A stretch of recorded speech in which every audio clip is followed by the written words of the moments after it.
Hello, this is Mark and this is a short video on what I have to do this week. And there's going to be all sorts of things happening. This afternoon I delivered to 2 or 3 lawyers who I sent the greeting card to 3 weeks ago. And get well card, I'll post it up. You can see it on my website. Now, I went to these lawyers and filed this petition that I'm going to the courthouses with tomorrow. Now, I'm fully aware, and in this notice I tell them that, I have this ban from filing any paperwork in any court in BC.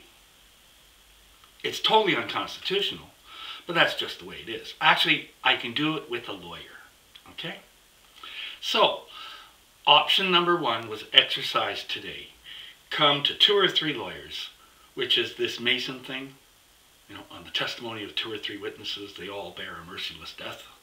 So I went to 2 or 3 Mason lawyers today and handed them saying, one thing that could happen is one of these lawyers could defend me when I go to file these papers, because then the courts couldn't block it because I was going to court with a lawyer. And the other option is if they don't respond today, which I suspect they won't, I'm going to the courthouse anyways without a lawyer. So basically I have to file these, I'm going to file in the courtrooms on tomorrow, with or without these lawyers, okay? And if I go with a lawyer, there would be an opportunity for the lawyers to cause the rebellion, okay? And if I don't go with it, then I'm giving the opportunity to the sheriffs to rebel, because they know these orders are bullshit, okay? And push comes to shove, someone has to rebel. Now, in the event, which I expect will be the case, neither one rebels, I'm getting on a bus and going to Calgary. That's on Wednesday, okay? And in Calgary, on Thursday morning, I'm filing in the Supreme Court there a motion against Stephen Harper, because that pervert of the law repeats in Parliament, that throughout the elections that Canadians really don't care how criminal, how the legality of what goes on in Parliament. Well, the reality is the law does, okay? And I don't care if the Conservatives don't care, or the NDP, or the Liberals.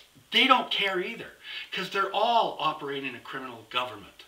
And the reality is with this election, if nobody files by the 11th this objection to Harper running, then they're going to let him run.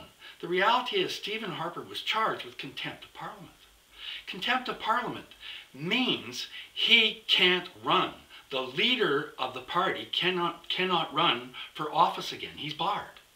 Now, I'm going there filing my piece of paperwork as a caveat, saying that if the letter of the law applies to Stephen Harper, to me, then it applies also to Stephen Harper, and the letter of the law says that since he was found with a criminal charge of contempt of Parliament and found guilty by his peers, it's the first time in Commonwealth history, and the Constitution's in any Commonwealth country, but the Constitution says clearly that he cannot run.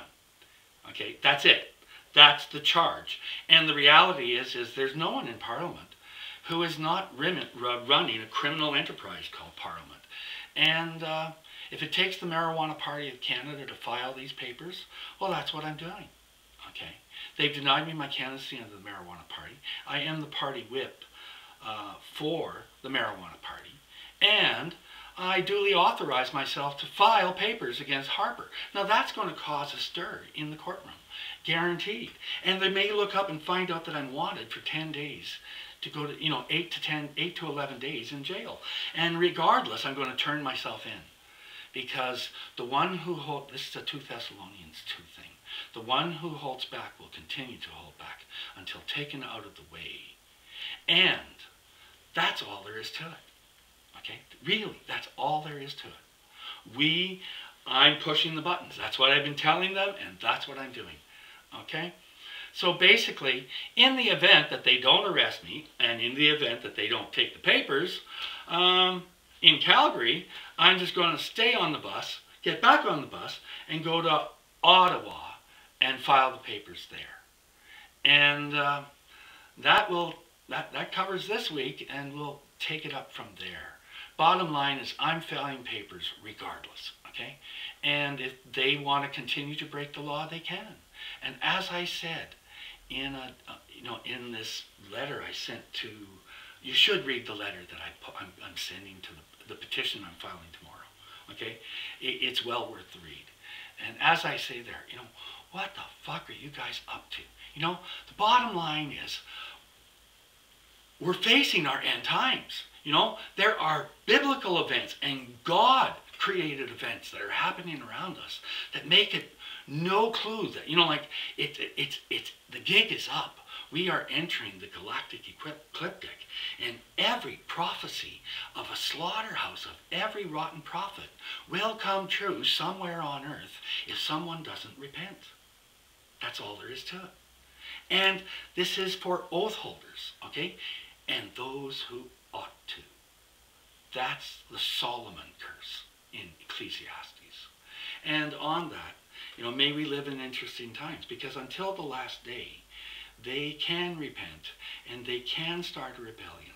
And that's exactly what I'm pushing. But they all want a last day.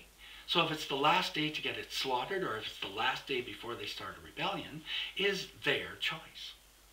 But you know what? 2 Thessalonians 2 says that if I go to jail, you know what?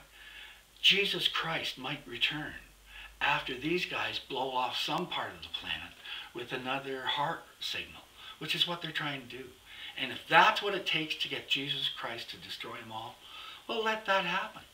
Okay? We are in our end times. We're going to hit the galactic equator where the meek inherit the earth.